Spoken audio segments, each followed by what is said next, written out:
Hey guys, Martin here from TSI. Merry Christmas, Happy New Year. It's the 4th of Jan, so I'm a bit late saying it, but better late than never. Just thought I'd do a little video for you. I'm at home, a couple of weeks off, and kind of going round and round and round in circles in my head as to what 2022 is going to be.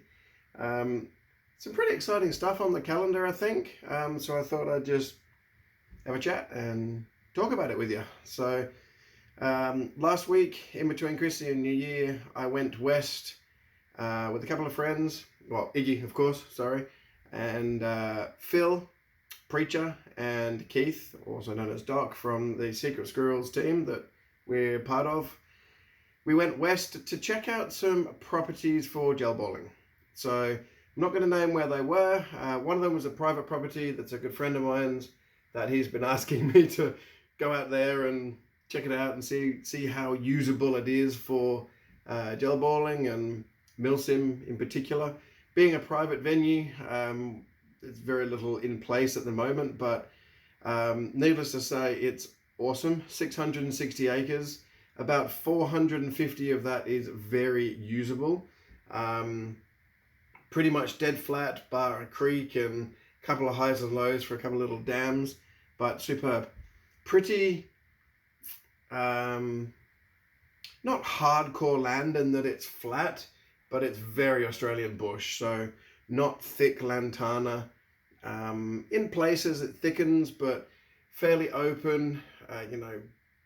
Bushfires gone through, cleaned it all up. So it's the kind of property that's going to be different every time we go, but that's great. So we're going to get out there again and do some more, not mapping of the area, but working out what we're going to do. And the house pad, there's no longer a house there anymore. We're going to tidy that up and make it a bit more usable for us. So that's super, super, super exciting. It is about 3 and a bit hours away.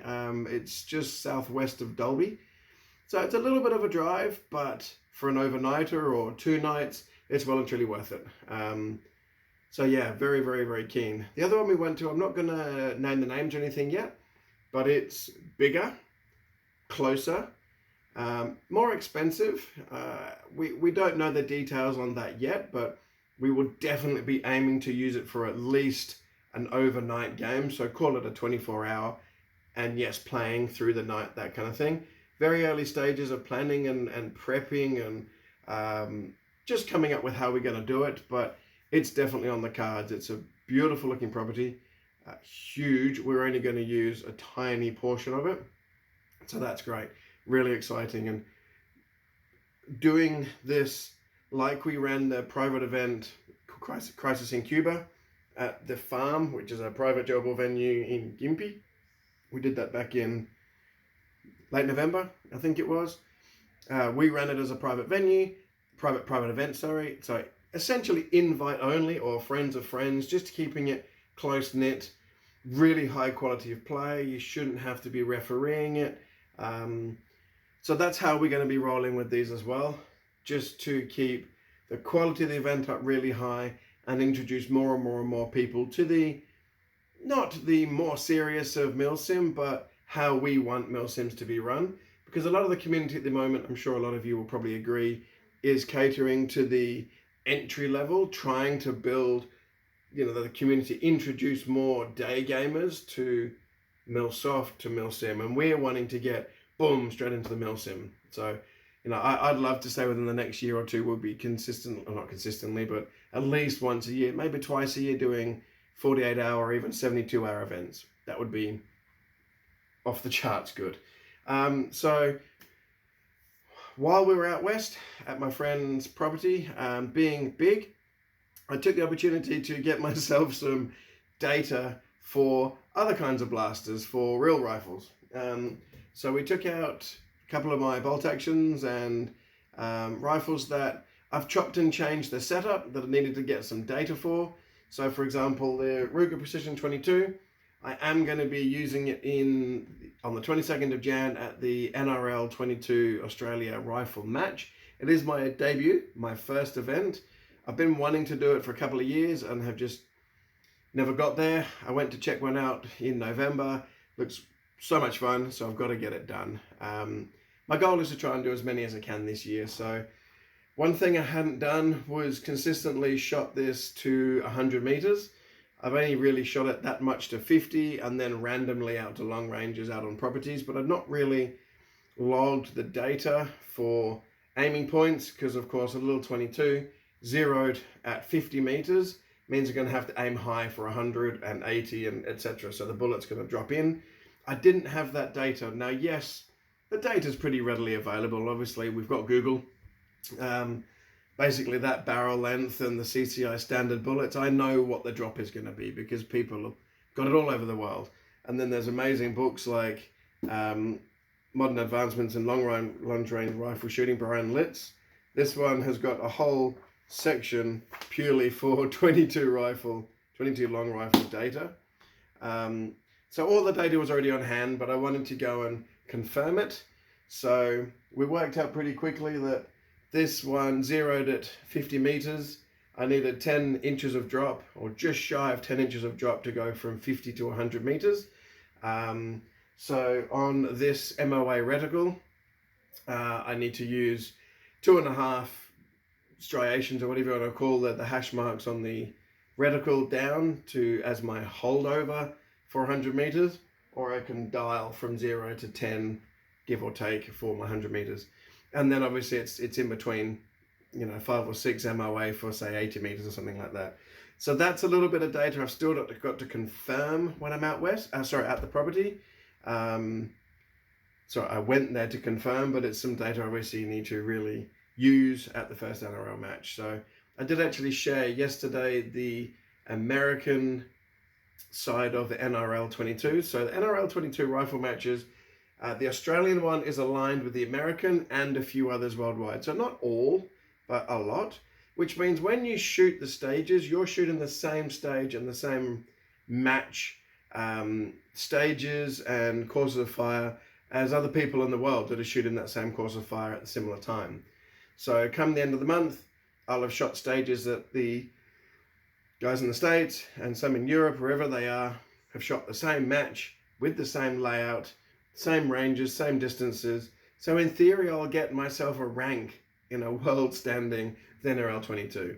I'm expecting it to be easily in the lower 20%. I don't expect to do well at all, but I don't really care. I'm going to enjoy it. I've shot IPSC for 10 years, which is your practical pistol stuff, and then this is the practical rifle stuff, but with 22s. My goal is still to do the practical rifle shooting, which is the bigger bore stuff, using 308s or 6.5 Creedmoor or something like that. You have to drive a lot further for those. You've got to go up to Biggendon, which is inland from Bundaberg, I believe, to get to the Biggendon rifle range for PRS. But when you can go to the Queensland Military Rifle Club just at Belmont, which is just near Carindale Shopping Centre or just heading towards Capalaba, we can shoot the PRS style of match, but in the NRL 22. So if you watch that video I shared yesterday, I'll see what I mean. You might shoot off your bipod, or you might shoot off a ladder or the back of a chair, or 4 different shooting positions in the one stage. So speaking of that, I actually decided to order myself a new shooting bags. Instead of using my Kmart spec homemade, this one's a heavy kind of pillow full of rice, and this one's got some rice in the bottom and then padding in the top. So these are, rifle support style pillows. I got myself some proper ones, so not expensive at all. Got them through Redacted Actual, I think that's how you say it, through PayPal Pay in 4, which is even better. So they'll be here hopefully for the match. I actually sent a message to them saying, just out of interest, I just ordered, just wondered if they will be here by the match, and they said most definitely will be, and we'll see you there. So I'm really looking forward to catching up to whoever it was at Redacted Actual, Redactive, whatever, however you say it. I was chatting to you last night for a good hour, having a great chat. Looking forward to seeing you there. In the video I shared yesterday, you'll notice that the guy uses a big ass pillow, a big square bag, and that's for doing things like supporting yourself at higher higher amount. So I'll still take this one, and I'll take these anyway in case they're usable. But this one will be kind of, you can attach it to on a lanyard, so it's hanging from you in some way, so you don't have to hold on to it. But that one will still do its job. It's still just a big pillow. So for the match, as I said, I'm going to use the Ruger 22 Precision. Of course, there's no mag, no bolt in it, so it's completely safe. Smack myself on the head with the bipod. So it's a completely standard rifle, but it's got an MDT vertical grip on it, and it's got the Vortex Diamondback Tactical, which is the 6-24 power 30mm tube. So it's an entry-level scope. It's certainly nothing flash. It looks huge, but if you know anything about rifles, it's nothing. It's a very, very, very entry-level scope. But hopefully it'll do the job. Keep me in the game anyway. On the front here is an Australian Boscobel bell lock bipod. Now it's a kind of a unique little bipod. And I bought it when I was working at GNA Tactical because I wanted to give it a crack, but I just don't know how it's going to go. It has the suspension legs, which is obviously designed for shooting off, an uneven surface. So you can lock them off so there's no movement. It does also have a spread, so when the legs are on a surface, if you can actually use that suspension bounce up and down, and to do that the legs can spread. So I'm not too sure how it's going to go, in that I don't really like the amount of movement it's got in the legs. You can see it's got a lot of wobble in the legs. I do wish I'd bought something like an Atlas Cal or a more competition based bipod, but I didn't know of them back then. So hopefully the Boscobel works. If not, I might look at selling it. It's more of a hunting style setup, I think, but I might be surprised. We'll see. So this is the little one we're going to be running. Hopefully Iggy's going to come too. Whilst he's not licensed, he can shoot these matches on a day license, a Form 33 license, which will be pretty cool. Pretty cool. Just going to check the camera's still recording before we carry on, and yes we are. Okay, so couple of little things. Back to gel ball. As you've probably picked up along the line, I either run a kitted out battle belt or a weighted plate carrier. So that 511 TacTec plate carrier has got all the gizmos on it. The only thing that really changes is where my radio obviously is.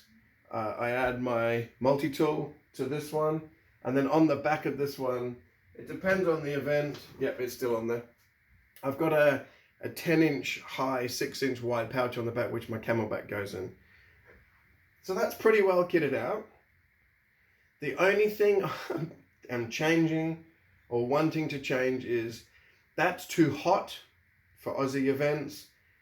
I don't need the body armor, but I don't particularly like wearing it without the plates in it, because the weight distribution isn't right and it ends up either riding up or dropping down the front. So for comfort, I definitely prefer the weighted plates in it, and there's 10 kilos of plates in it. The Armour Australia 4.5 kilo plates in front and back. So when I wear the plate carrier, it's got to be weighted. I don't like it unweighted. You put 3 kilos of water on the back and it rides right up your front. But with the 10 kilos of plates in there, it doesn't. It sits perfectly square. So that, I love it. I'm never going to get rid of it.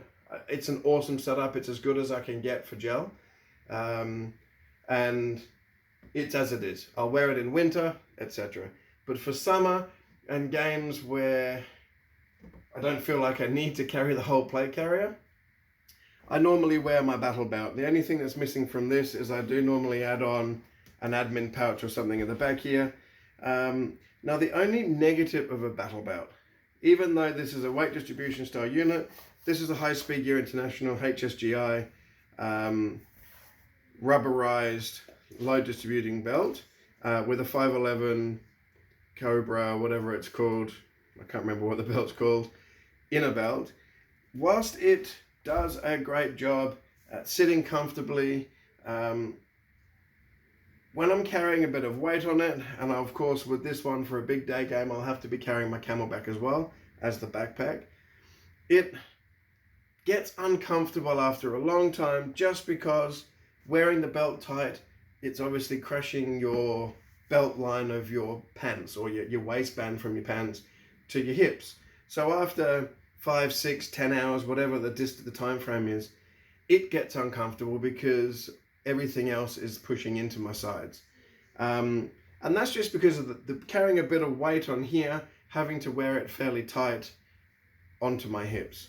So I'm gonna get myself a halfway in between battle belt plate carrier. Gonna get myself a chest rig, or not so much a battle bra, but it's definitely a little bit of a chest rig. So most of the gear will be here with the H harness over the top, maybe the camelback over that, or I can rig just the camelback to the H harness.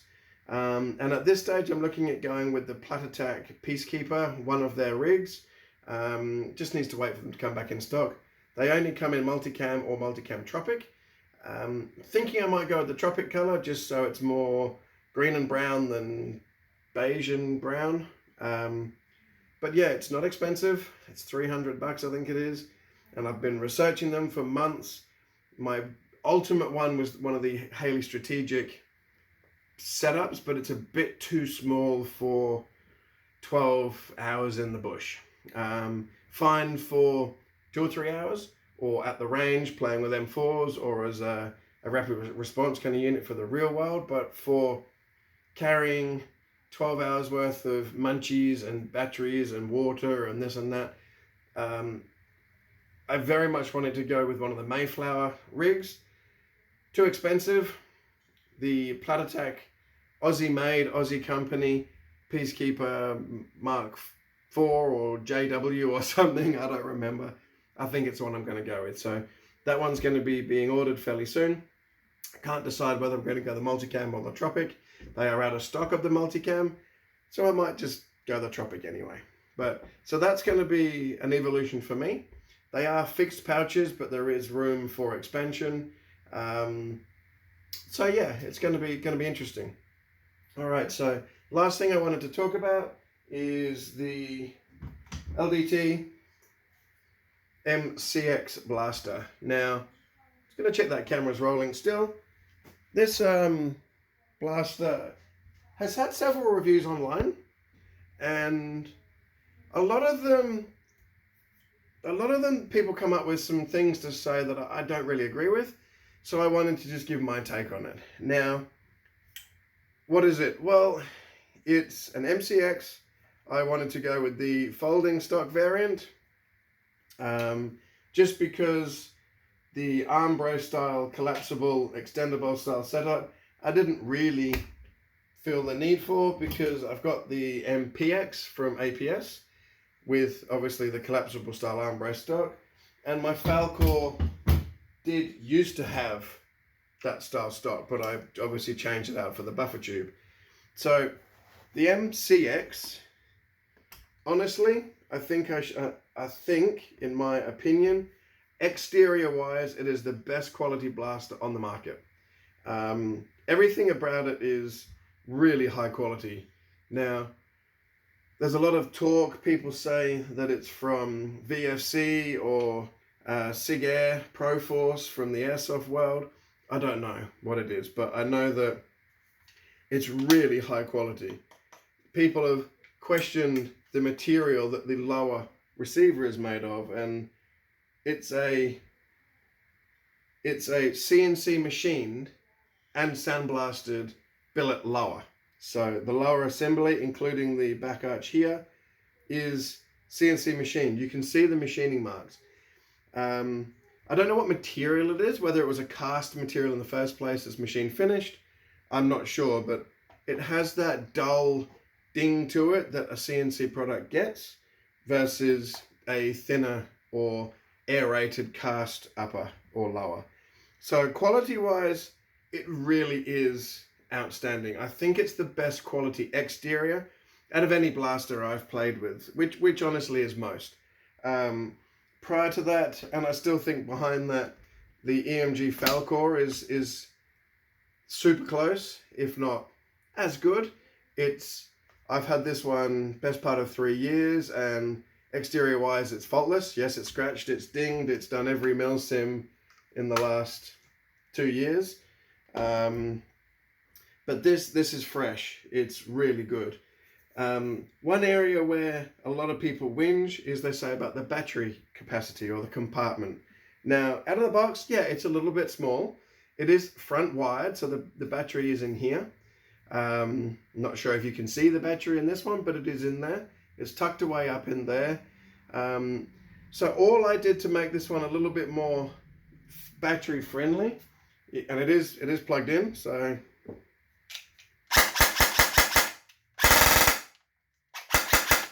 it's running. So push this pin out here, the upper lower, the front pin. It is super tight, and the front receiver lower 4N cover slides off. So that's your battery compartment. My battery is here. Now this is a 1200 milliamp 11 volt battery, EU battery from Azrael's. This is one of the custom pack batteries that fits in buffer tubes. It fits in the MPX rear and the Falcor rear from factory. So it's a custom size spec'd by Azrael's for the CRS buttstock, but it's also the perfect size for in here. So to make that fit, I have removed the gas block. So they do have the faux adjustable gas block just here. Does absolutely nothing, just adds forward weight and blocks this area. I have also shortened, I'm not sure if you'll be able to see, in here, you can see the silver face. I have shortened the charging handle because it came all the way up to here. Completely pointless. If you shorten it back, it then gives you this whole section here for your battery. This is bigger than a buffer tube. The only negative is if you've got a colored battery or with stickers on it and your red and black wiring and your white plug, you can see all of your wiring and your battery through your 4N. So I've just black electrical tape wrapped the battery. When it's in there, I shove the plug down so it disappears in under the sight, and then I braided covered and electrical taped, shrink wrapped the wiring. And as you can see, I don't use Dean's, I don't use Mini Tamiya, I use a 2mm banana plug, which is from Drones, and the miniature version of the 4mm and 5mm banana plugs used in big voltage, big C RC cars. So this means my plugs are basically linear slides with the wiring. I can plug it all in, and once my 4N's on, it all just literally disappears into the 4N. You don't see any of it at all apart from a little bit of wiring.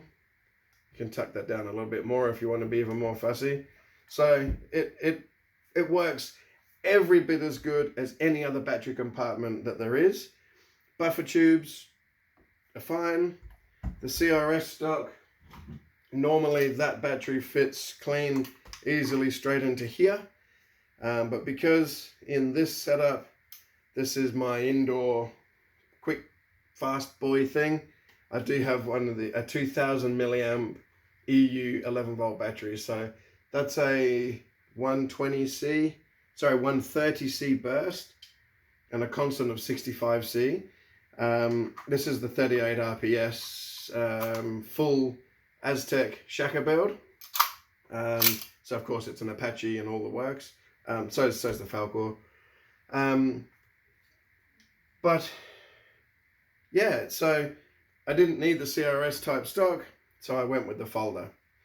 Grip wise, it's a lovely feel. It's big and chunky and fat in the hand. I do know that this grip is a pain in the bum when you want to put a aftermarket motor in there. Let's say a Warhead. These two are both running Warheads, 36K. This grip is very, very narrow internally. The factory motor is not a slim line, but it is slimmer line than most. And being tight and the beaver tail, it does not give perfect bevel to pinion alignment. So it is a bit of a nuisance in that way. Shaka at Azrael's, in his builds that he's done of the MCX, he has changed out the grip for something like an Aries Amoeba, which is kind of a similar profile, just gives a better pinion to bevel. alignment. The only other thing that we have come across in the builds of these, now this one is stock at the moment, bar an Aztec barrel and the muzzle tech. The barrel does end about 40 mil short of the outer barrel, so we did extend the inner barrel to put the hop on there. The only thing that we have found is when you if you want to go with a scythe, these two are both Aztec scythes, you do lose your ambi control. The way the LDT factory gearbox, it's an LDT blue basic box, the way that ambidextrous works, you cannot run the APS type ambi gears to run ambi controls in this receiver, which means you have to change out even your primary side for just say a CNC generic type selector, and then either screw this one off hard or put a plug in there. So I'll be putting a plug in that just so that it's finished off. Other than that, it's completely stock. I've just done a bit of wrap on here and a bungee there. This is a Magpul, a real one, a Magpul sling mount at the top, and a Vortex Crossfire red dot. Thank you, Nate. A key mod finger stopper on the front, and yeah, it's absolutely brilliant. Out of the box, it was 295 FPS. Perfect. I do know that it is not a ported cylinder, which it should be. So when we do build it, it will be getting a ported cylinder. So we're dropping down to about I think it was a 24 centimeter barrel, something like that. Dropping down to about a 75% port to get a bit better accuracy out of it. But I've got to say it's pretty good. At 280, 290, 295 FPS, you're giving yourself every opportunity to have the better accuracy because you're not pushing the gel too far into distortion, where your correct porting definitely makes a bit of a difference. But it's all in, it's awesome. Thank you very much, Watt International, for bringing these in and for looking after me on this one, giving me a nice price. Yes, I paid for it, but I didn't pay for retail. They did give me a better price on it. So I'm very happy with it, and I am looking forward to putting an Aztec split scythe in this one. It will be my first split. These two are normal scythes. That's a black, that's a bronze, and then my lightweight M4 is a Gen 1 scythe silver. So this one, I do want it to be just a silver split, so that you can see the box in there. Obviously, it will be an Apache as well, and all the goodies from Azrael's. So that's about it from me. I'm going to wrap it up. As I started out with, very excited about getting some properties for some events.